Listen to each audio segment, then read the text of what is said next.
actually was a committee that the General Assembly of the UUA organized in 1977 to examine sexism in the UU congregations throughout the world. So in 1980, they decided to form a convention or a conference in Lansing, Michigan, where they would get together and discuss this.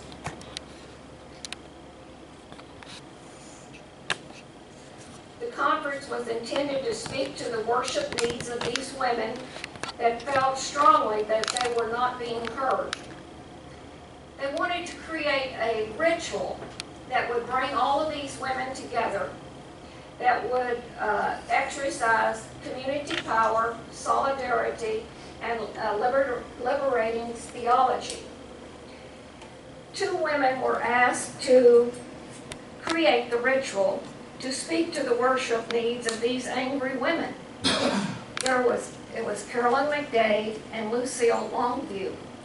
Now, Carolyn McDade is special to UU congregations because she actually wrote Spirit of Life. And Spirit of Life is a song that you could almost say that it's the doxology or the amazing grace of our faith.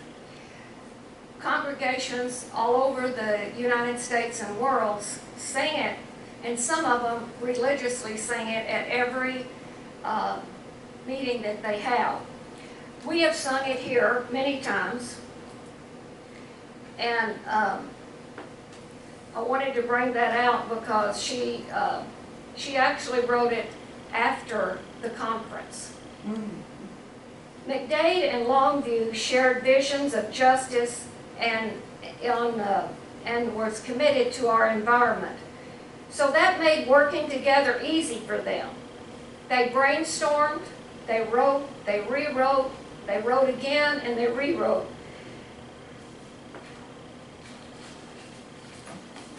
Everything they produced held up to nature and community. Finally, it happened.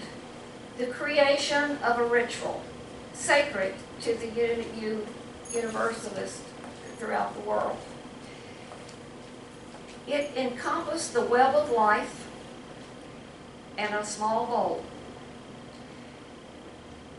It was first called the Celebration of Connectedness, created to empower these women instead of calling them out to serve others. Now you remember this is 1980.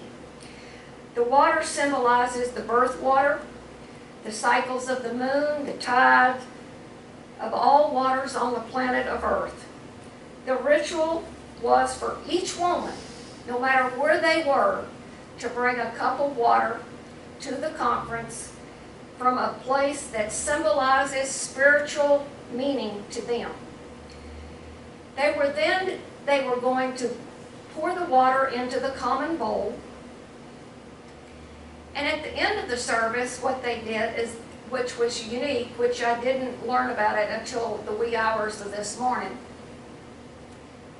is they dipped their hands in the water afterwards and then anointed the person next to them to symbolize that they were in agreement with the next person and that they were empowering them to do their mission. I thought that was really symbolic and very moving. 34 years later, Unitarian Universalists all over the world is still celebrating the water communion. They're bringing their water to services just like ours. They are joining the waters, commingling them. It's ironic that the connectedness of this one ceremony is eloquently speaks of our interdependent web of life. Our connectedness to each other, even in our small congregation like ours. Open door. So today, In the blending of the waters, each of you are invited to bring your water and pour it into a common vase. We will mix our talents, our visions, our goals, the love and memories together, symbolizing our interconnectedness to each other and to the world. As we comprise the sea of continuity and filled with countless streams carrying us along our spiritual journey in the cycle of change. Remember the ocean, the mist, the trickle, the puddle, the stream, rivers, and then the ocean. That keeps us alive and ever-changing. Water too changes. It appears to have different colors. We have seen it in oceans, ponds, lakes, waterfalls, and even in ice. We will witness today in the presentation the many changes water takes on in the life cycle. We also make changes in our life cycle, just as our congregation is changing and becoming and growing. What can we learn from these different colors of water? What happens when we mix together colors of water? What happens when we mix people together in our congregation? Let's look at what happens to water when color is mixed and equated to our congregation. Together we can experience the glorious changes we experience every day in ourselves and on our congregational community. I want to get the light. It's sort of ironic, and I don't know whether I prayed hard enough that Brad wasn't here, because he's our scientific expert, and this is sort of a demonstration of the blending of color water and how it may affect or be symbolic to our congregation. When relatively small amounts of water appears in a vase, it's colorless. Randy alluded to that early on. If it becomes colored, it doesn't mean that it is non-drinkable or that it is contaminated in any way. There are many scientific reasons that water is different with colors. That is not the reason for this demonstration today. What we want to learn from this exercise is our church journey steadfast? Are we seeking the same vision? Here we have a vase with clear, transparent, non-stagnant water. Remember how in the flower ceremony we used the vase to represent the church, the building? Well, the vase is our church building. Inside is the water that represents our congregation in this demonstration. So symbolically, this water is our church congregation, ready to begin a journey. It appears in a mist, drawn from something to become a drop. Soon those drops join and form a puddle. We are in the puddle form currently. This is Barbara 1-1, by the way. We can become mighty creeks, waterfalls, rivers in our journey. So let's examine the colors of water in the vase to see how they might reflect our congregation.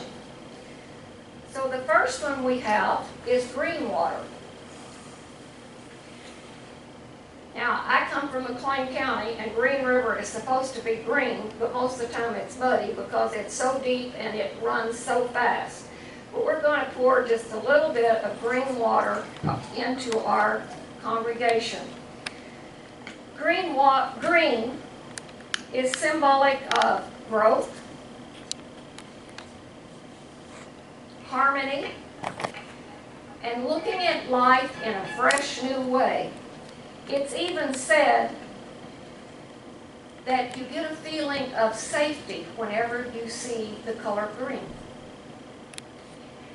It turns green Could this mean that our congregation wants harmony and is continually looking for fresh new ways to have spiritual programs and stimulate church growth? Oftentimes, the color of green is symbolic of envy and jealousy.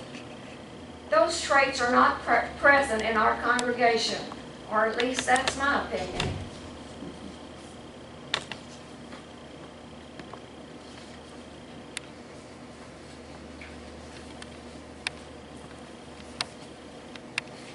Next, we have the color of blue.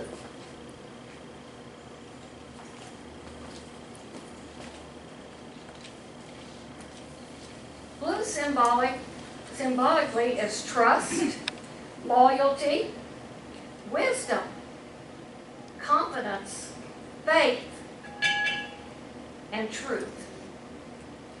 Our church congregation has each of these attributes, some more than others, and ones that we are weak in. I can truthfully say that we are all working to improve on our journey for truth and meaning together. Blue also means cool, calm, and sometimes even melancholy. Melancholy to me does not appear in our church at all. We are oftentimes cool and calm, especially like water, right after a heavy downpour or a storm. Next, we have the color of red.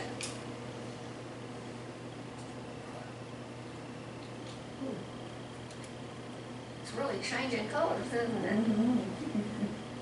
Red is symbolic of energy, conflict, strength, determination, passion, and love.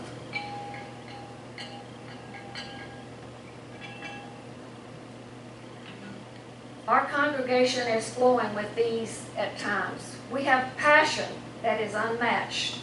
Our energy and strength is drawn from each other as we drive to create a spiritual, Unitarian, Universalist church home for all who choose to be our members. We are passionate in our love for each other and others. Yes, we have conflict, but that is good.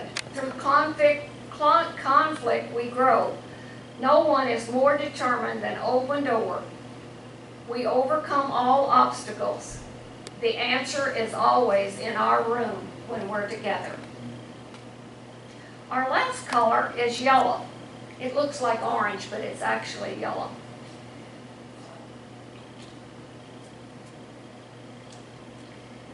Yellow, like the sun and the happy faces, is symbolic of happiness and intellect. Our congregation is a group of intellectual people, and we dance with joy and happiness in our journey together. Never has there been a congregation with so much talent, and are all willing to use it to help the congregation, to assist others in reaching out into the community. Each of our personal ministries are being utilized in our spiritual walk through our church. What? Our cool, clear water is no longer clear. It's not transparent. What are we going to do? How is this going to affect our congregation? Well, let's take our clear water.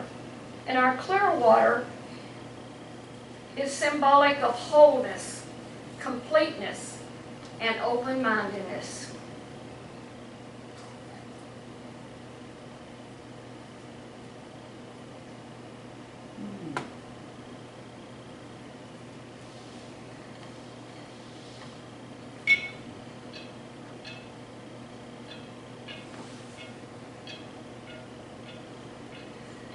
Over and over again, I have heard members in our congregation say they felt whole, they felt at peace, they felt complete when they were in our congregation. Our congregation gives each of us a refuge, a safe haven, a feeling of complete peace and tranquility. Open Door Unitarian Universalists as we gather to embrace each other in our quest for truth, clearer understanding, justice, and love, and for all mankind. Look at our water now. It's clear. It must mean that we're on the right track. We're in the right stream. Our puddle is beginning to move. We're flowing in the right direction. Let us keep on. It is our destiny.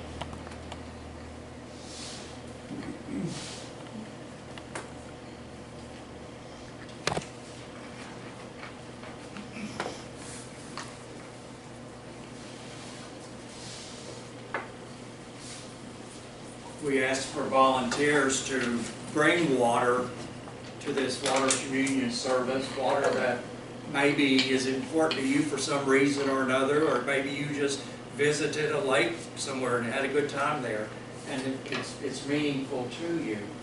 So at this time, if you brought some water and you'd like to, Barbara, are we going to put it in, I guess, this one? We're going to put it in this one. Okay. A lot of it is over here. If you want to make a line over here, we'll just go one by one and have you tell us a little bit about the water, where it came from, and why it's important to you.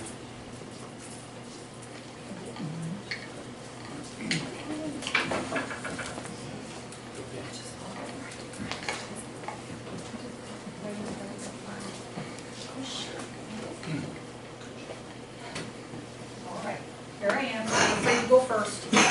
All right. Microphone. Microphone. Barbara, you got the microphone? Barbara, you have the microphone? I'm sorry. That's okay.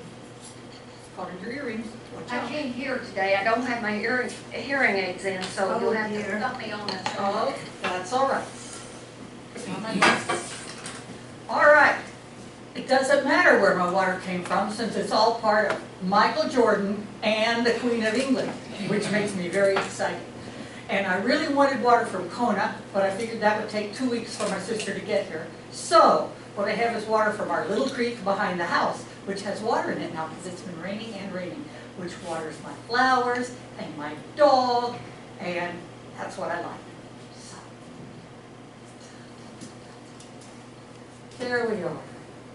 It looks lovely.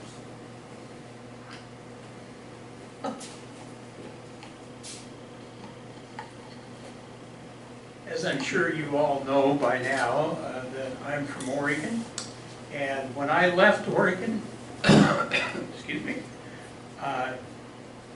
and moved to Las Vegas, which seems like ages ago, I went to the Made in Oregon store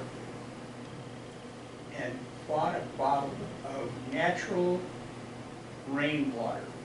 It's Oregon rain, because Oregon is known for being rainy. So I had no idea what I was going to do with this, but I thought it was, kind of a symbol of home, and this is the perfect spot. I'm not going to put it all in there, but.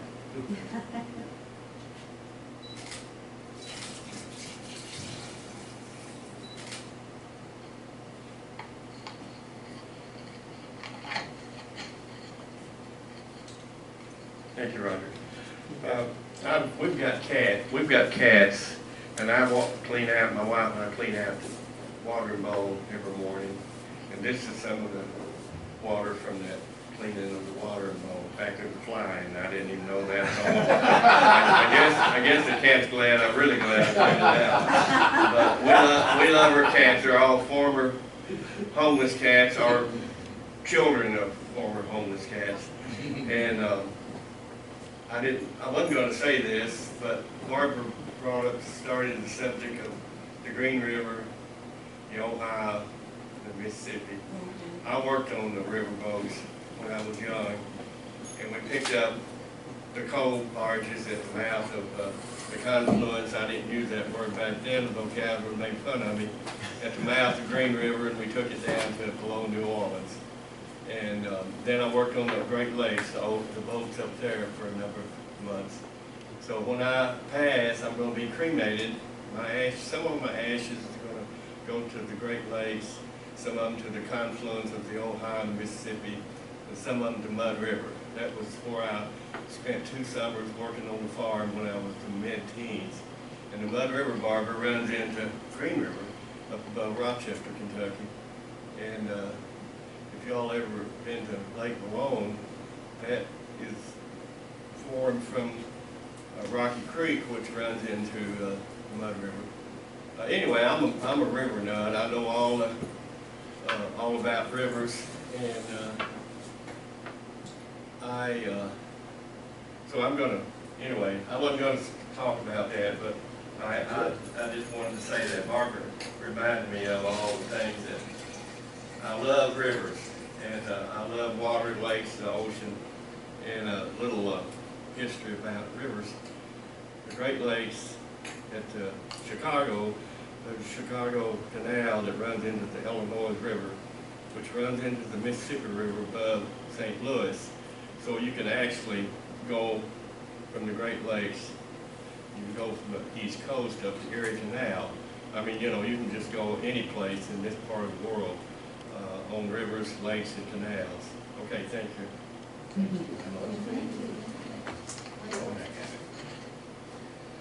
Well, that was really interesting, Wendell. And this water here is figuratively from my homeland on the shores of Lake Michigan. Okay?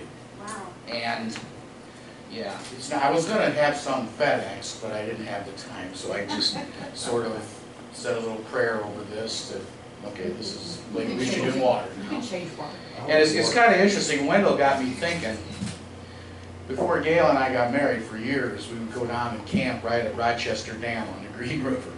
You know, we did that every year for 2 weeks, and it was a great experience. And I would be remiss if I did not mention something about the Civil War, because right now I am working on a project, it's finally over, but the project was having to do with the Vicksburg campaign. So I know more about the Mississippi River right now. I'll forget all this in a month. The Mississippi River and the Pearl River and Big Bayou Pierre and the Big Black River and Baker's Creek than I ever wanted to know. But military history is a lot about rivers because they are strategic barriers. So they're always important in that. So thank you very much.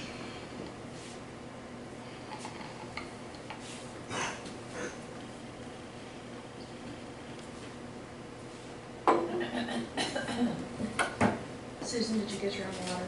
Yeah. I was going to share, Yeah. but I wish I had a grand story to talk about this water. This came directly out of my filter pitcher in my refrigerator at home, which is sacred to me. I love my home. I raised my daughter there, and not a grand story, but that's it, home water. Good. Yep. Anyway, it's all part of Michael Jordan and Queen. Right. Came out in Ohio, too. That's right, in Ohio.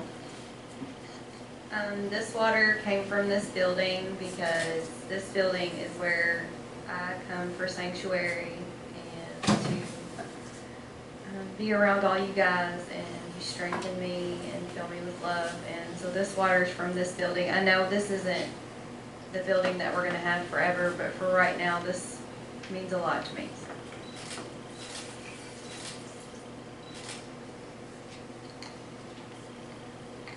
I love plants. I'm not very good with them. As long as it's a hardy plant that you can hardly ever kill, I love it. And I would want it in my home. I have several plants in my home. And to me, the plants are green. They represent life and rejuvenation and renewal. And they blossom, some of them, and it's beauty. And this is some of my plant water. I keep the water separate. Roberta told me about keeping the water in a separate container and letting it sit for a few days. It takes something out of the water. I don't know what she said. Tepid. What? Tepid. Tepid water, all the chlorine and other Okay, stuff okay, evaporated out. that's it. So when she told me that, I started storing the water. Instead of just getting it out of the tap, I store it in containers and I use that on my plants. So this is some of the plant water.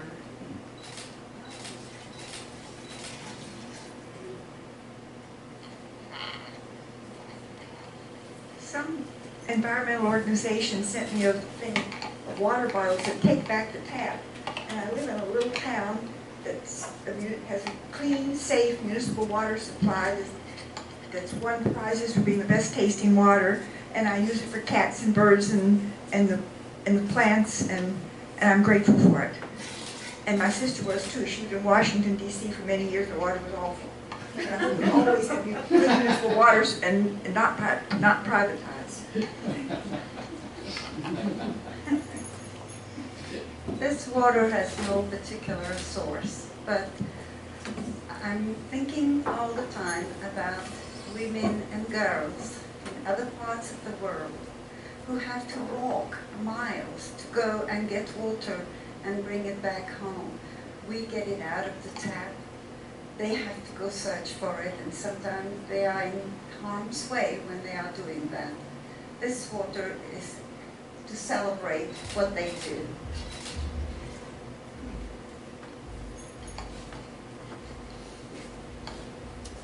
This water, I'm pretending this water came from Miller Lakes here in Owensboro. I don't know if any of you know where or what Miller Lakes was. It was a swimming lake out Mosleyville area, Highway 81.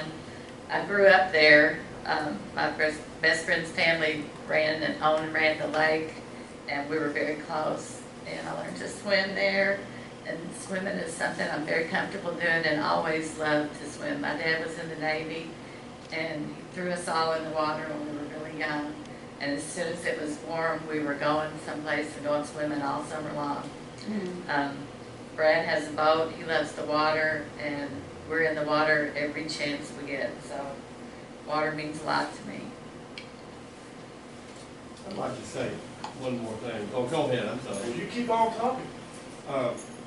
I didn't realize how important water is, or how much I know about water, but I went to a one-room school for 8 years, and two of the bigger boys would take the bucket and they'd go up over the hill to the spring and get water. And we didn't even have running water when I grew up, so I guess I've always tried to forget about some of the problems that you have when you don't have running water. And but today has made me really stop and think about how important it is that we have that we take it for granted now, that we can go to the tap and turn it on, we can go take a shower. And in the summertime, after working on the farm all day, we go to the Mud River and take a bar of soap and we take our baths. And, I mean, that was it, there's no other place to do it. Okay. Thank you. Thank you. Well, I'll share a similar story. My grandmother lived in Poplar Grove, Kentucky, which is between Sacramento and Seabury, out in that direction somewhere. The lady down the street had 4 working oil wells on her property and a good water well. Every well they dug on my grandmother's property either found water when they were digging for oil, or they found oil when they were digging for water. So she never had a water supply. We used an outhouse and a chamber pot at night, and she got all of her water from my Aunt Lutebell that lives in Rumsey. She'd bring her kids in a 5-gallon jug of water out every morning on her way to work in Seabury, another 5-gallon jug when she came home in the afternoon. So that's how her water stayed. This water is out of the tap, but the roses are in it. I spent a great deal of time tending my roses. They're meaningful to me. Kathy loved them, and I love Kathy. So, and there's a few of her ashes in the ground that supports these roses, so it has a great deal of meaning for me for that. And roses take a lot of water. And you've done a beautiful job with them. He has.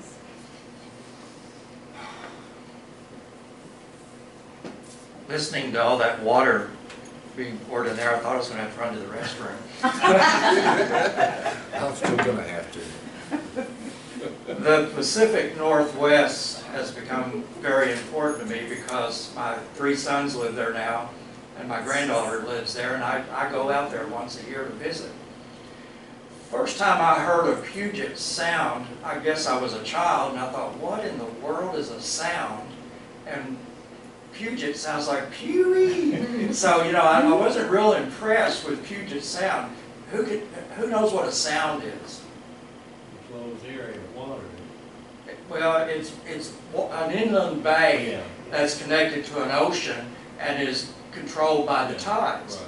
And when you go looking for property or real estate in the Seattle area, if you want to buy a house on the Sound, you better have lots of money, which I don't understand because half the day when the tide goes out, you're just looking at mud. So, you know, I'm not real impressed with Puget Sound for that reason. But anyway, just because most of my family lives in Puget, lives in the Seattle area. They live in a place called Gig Harbor, which is part of the Sound. And in a way, it is like a lake with a lot of inlets. It just spreads out all over the western side of the Cascade Ranges. So this is symbolic. I couldn't bring water on the airplane. You know, TSA, they don't want us to have water. But this is symbolic of Puget Sound.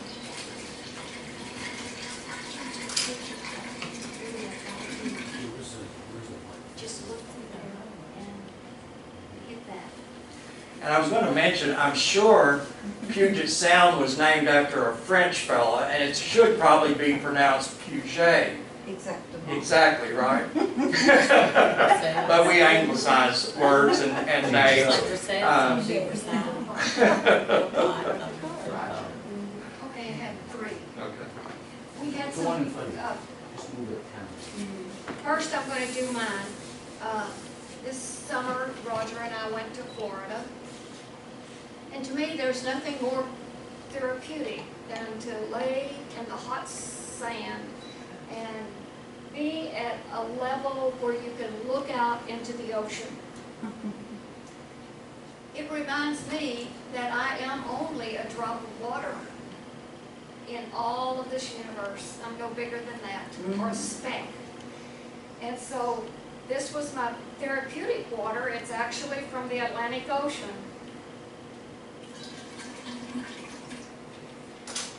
Then we have two people that could not, I'm sorry. We had two people that could not be here today. One of them is Barbara Wolford. So imagine Barbara standing up here, the other Barbara. This is what Barbara says. This water is from a beautiful fountain in the heart of downtown Greenville. I was born in the small Muhlenberg County town and lived there until 1985. When the former Williams and Wells drugstore burned to the ground in 2009, the city was devastated. Greenville had lost a landmark building. The blaze that had left a heap of ash and ruin. However, the community made the area a green space with flowing water, lights, and trees. It reminds me that when people work together with a sense of pride and purpose, great things happen in the spirit of, in spite of tragedy. I love that fountain and the people of Greenville. Memories of both make me smile.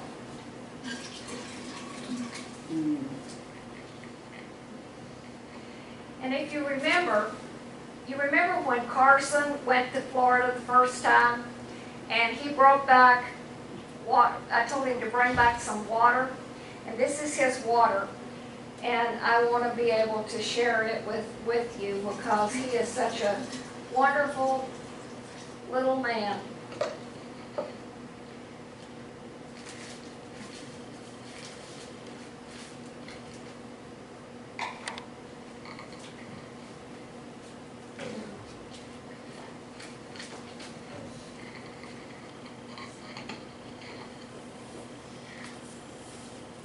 Dean, did you have a reading? Yes. Okay.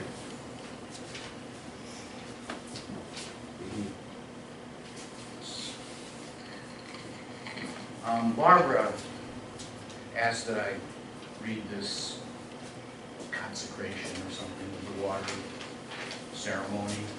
It's everything I can do not to quote a song about water called The Shoals of Herring, which is about, oh, sorry. It's everything I can do not to quote this song about the ocean, but I'm not going to do that. I'm going to read instead the Water Communion. Teach us the wisdom of water, that life will have its falls, sometimes like a mountain stream tumbling over round stones, sometimes like threads of rain spun from clouds, and sometimes in breathtaking cascades. Teach us the wisdom of water, that each fall is finite, each ends in contact with earth. May we remember that we in this community are as earth to each other.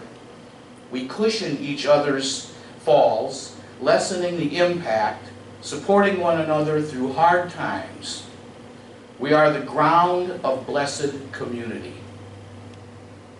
Teach us the wisdom of water, that we will rise again from each fall, sometimes like mist breathed from neighborhood trees, sometimes like a geyser shouting from the earth, sometimes as imperceptibly as evaporation from the sea. And I'm just glad I got through that without saying geyser instead of geyser. Thank you. I've got a reading entitled, Be Like Water. Be like water, run deep, run clean. Fill any space to its own dimensions. Be like water, respond to the moon, to gravity. Change colors with light. Be like water, hold your temperature longer than the surrounding air. Take the coast by storm. Be like water, go underground. Bend light. Be like water. Be the one thing people need, even when they are fasting. Eat boulders. Quietly be a universal solvent. Be like water.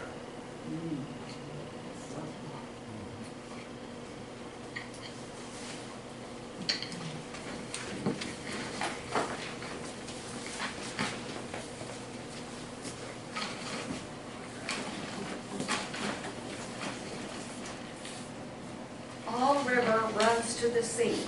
Today you brought water, poured it in a common vase.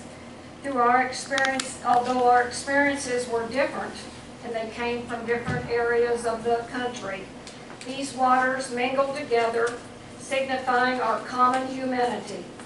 Today we came and shared in this sacred community.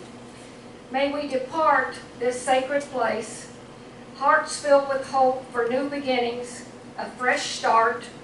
Go forth, but return to this community often, where rivers of tears may be shed, where dry souls are watered, where our joys bubble over, where our life cup overflows, where deep in our spirit one finds in this place a home.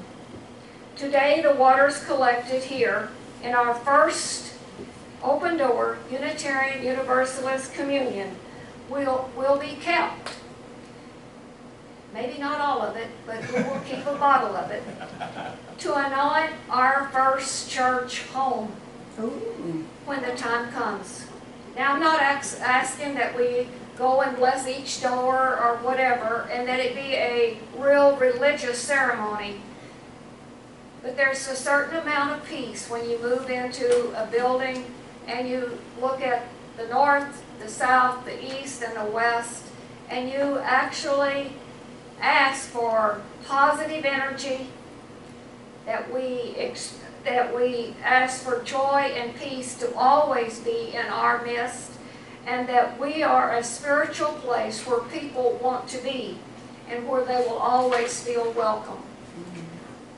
Are there any questions about our service today, or anything that you would like to say before we have our last congregational song?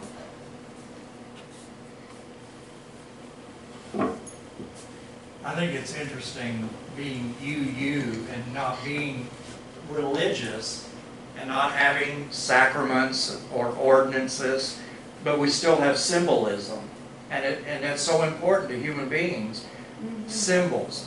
And water is such a universal symbol.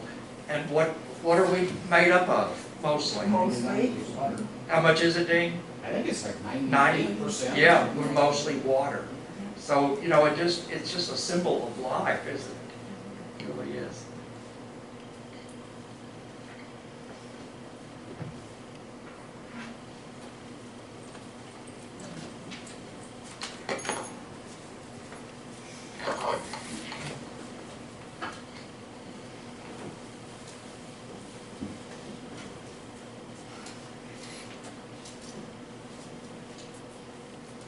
After our water communion today, I hope that we all have peace like a river, and that's what we're going to sing.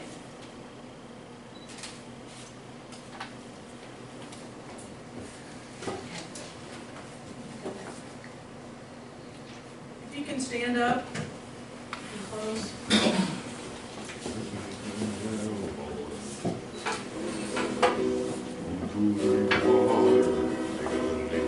I've got peace like a river, I've got peace like a river, I've got peace like a river in my soul. I've got peace like a river, I've got peace like a river, I've got peace like a river in my soul. I've got strength like a mountain, I've got strength like a mountain, I've got strength like a mountain in my soul. I've got strength like a mountain, I've got strength like a mountain, I've got strength like a mountain in my soul. I've got joy like a fountain, I've got joy like a fountain, I've got joy like a fountain in my soul. I've got joy like a fountain, I've got joy like a fountain, I've got joy like a fountain in my soul. I've got love like an ocean, I've got love like an ocean, I've got love like an ocean in my soul. I've got love like an ocean, I've got love like an ocean, I've got love like an ocean in my soul. I've got love like an ocean, I've got love like an ocean, I've got love like an ocean in my soul.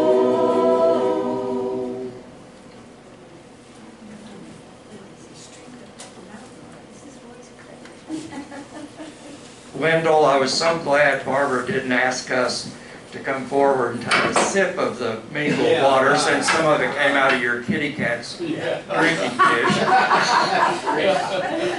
But Barbara, we all want to thank you for researching this and taking the time and effort to put it together, because it was a very meaningful ceremony for us. Yeah, it was.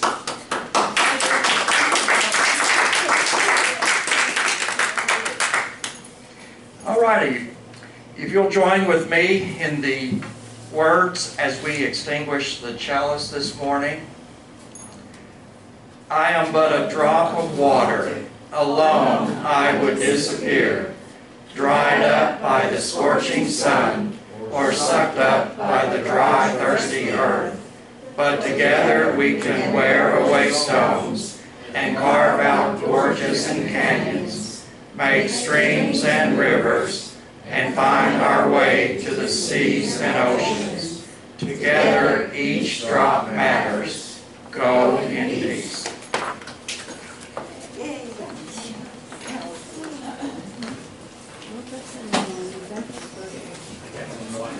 Yes.